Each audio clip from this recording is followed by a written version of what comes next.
बहुत बहुत धन्यवाद आईपा का। जो आईपा इस वक्त जो है बहुत बेहतरीन काम कर रहा है। सर्व समाज की जो समस्याएं हैं, आजकल लोकल की जो मुद्दे हैं, वो अच्छी तरीके से उजागर कर रहा है और उस पर बात भी अच्छी कर रहा है। के लिए बिल्कुल कुछ ऐसा है, कुछ हैं लोकल की कुछ ऐसी समस्याएं हैं, ठीक है, उसमें साफ़ सफाई भी है, सड़कों का भी है। थोड़ा सा ऐसा नहीं है कि भाई, एक तो सबसे बड़ी बात ये इस सरकार में ये रही कि पिछले 2 साल एक जो कोरोना का पीरियड गुजरा, जिस वक्त में काम होना चाहिए था, वो उस वक्त में महामारी ऐसी फैली कि आदमी काम को भूलकर, विकास को भूलकर अपनी जान बचाने में लग गया, चाहे वो कोई किसी भी उसका हो, ठीक है।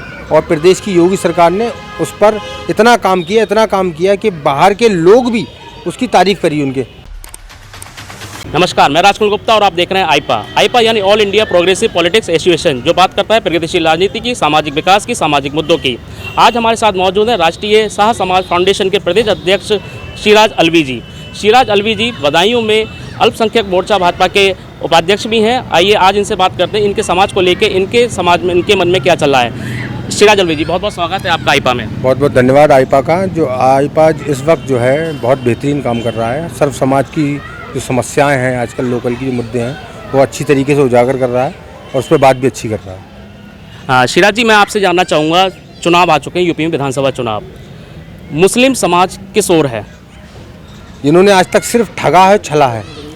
आज तक इन्होंने सिर्फ आश्वासन के अलावा कुछ नहीं दिया है। पिछली बार जब ये मैनिफेस्टो लाए थे, जिसकी दम पर इन्होंने सरकार बनाई थी, इन्होंने कहा था कि हम 18% मुसलमानों को आरक्षण देंगे। एक जुमला बोल के, एक मुसलमानों को धोखा लेकर इन्होंने सरकार बनाने का काम किया। लेकिन इस बार मैं कहता हूँ, इस बार एक बहुत बड़ी परसेंटेज मुसलमानों की भारतीय जनता पार्टी को वोट करेगी।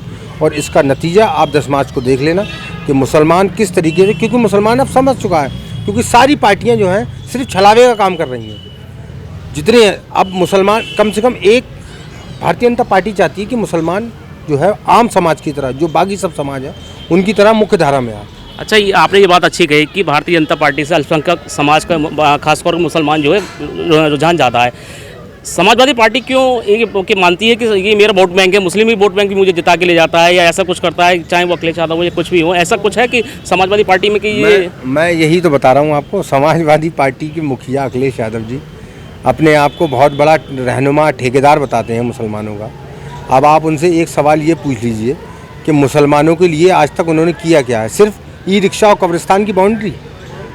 आज उनके मतलब मुसलमान अपनी तादाद में 20% है और यादव समाज केवल 7% है। आप इस बात का अंदाज़ा लगाइए, एक 20% का आदमी खुद दरवाजे पर खड़े होता है और यादव समाज को कुर्सी पर मुख्यमंत्री बनाता है। ठीक, दूसरी बात, आज आप चले आइए जनपद मैनपुरी इटावा में, जाके देख लीजिए इनकी हालत। 12% अकेले सिर्फ यादव समाज पुलिस डिपार्टमेंट में है, मुसलमानों की 0.5%, जो सरकारी नौकरियों में बिल्कुल नहीं है। इन्होंने 4-4, 5-5 बार मुसलमान ने इन्हें प्रदेश की सरकार की गद्दी दे दी, उसके बावजूद मुसलमानों की हालत ये है। अच्छा, ये तो आपने मुसलमानों की और बात बता दी। अब जो आगामी चुनाव आ रहे हैं, इस चुनाव, विधानसभा चुनाव में आपके नगर विकास राज्य मंत्री महेश चंद्र गुप्ता बदायूं से विधायक भी हैं और मंत्री भी रहे थे। क्या लगा कि इनके धरातल पे उन्होंने कुछ काम मुसलमानों के लिए अलग से किए हैं, या सब समाज को, या एक धर्म जाति को विशेष को देखते हुए किए हैं? माननीय महेश चंद्र गुप्ता जी एक ऐसा नाम है बदायूं के अंदर जो सर्व समाज के नेता हैं।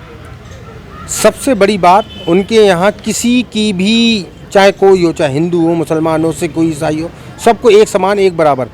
पिछले अभी कोरोना काल की सेकंड वेव में, फर्स्ट वेव में, कोरोना के टाइम पे इतनी मदद की है, इस तरीके से राशन घर पहुंचाया है, लोगों की मदद की, चाहे वो फ़ोन के ज़रिए हो, चाहे अस्पताल के ज़रिए हो, जिसको जैसी ज़रूरत हुई वहाँ महेश चंद्र गुप्ता जी ने पहुँचाया।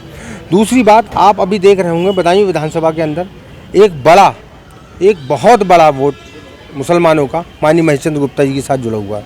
और इसी वजह से माननीय महेश चंद्र गुप्ता की जो सीट है, वो कहते हैं कि हमारी सीट नंबर 1, हकीकत में 10 मार्च को पूरे उत्तर प्रदेश में एक रिकॉर्ड मतों से बदायूं विधानसभा महेश चंद्र गुप्ता जी जीतेंगे।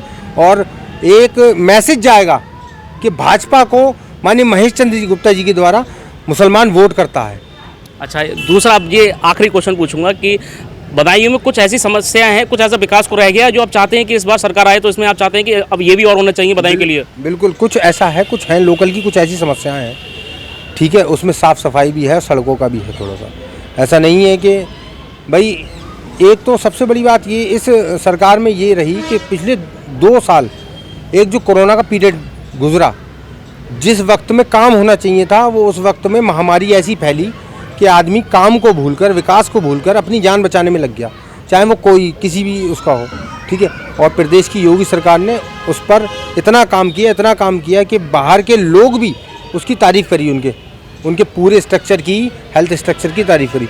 दूसरी बात एक ये है, मैं ये कहना चाहता हूँ कि जो एक समस्या है बरसात में, मैं ये चाहता हूँ आपके माध्यम से ये बात पहुँचाना चाहता हूँ कि जो बरसात में ऐसा होता है कि जब हल्की सी 1 घंटे 2 घंटे की बरसात होती है ना, और ये समस्या अभी की नहीं है, मैं ये भी बता दूंगा आपको कि आप सोचिए कि पिछली 5 साल की है, ये लगभग 20-30 साल पुरानी समस्या है और इस पर काम भी हुआ है।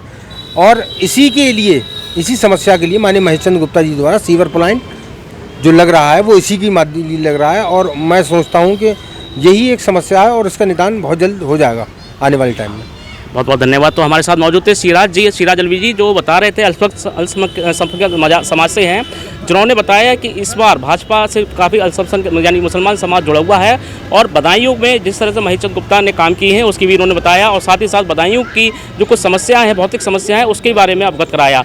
आईपा के इस मंच में हम आपको और भी इस तरह के सामाजिक समस्याओं और प्रगतिशील राजनीति में क्या बदलाव होने चाहिए, इसको लेकर हम मुद्दे उठाते रहेंगे। देखते रहिए आईपा।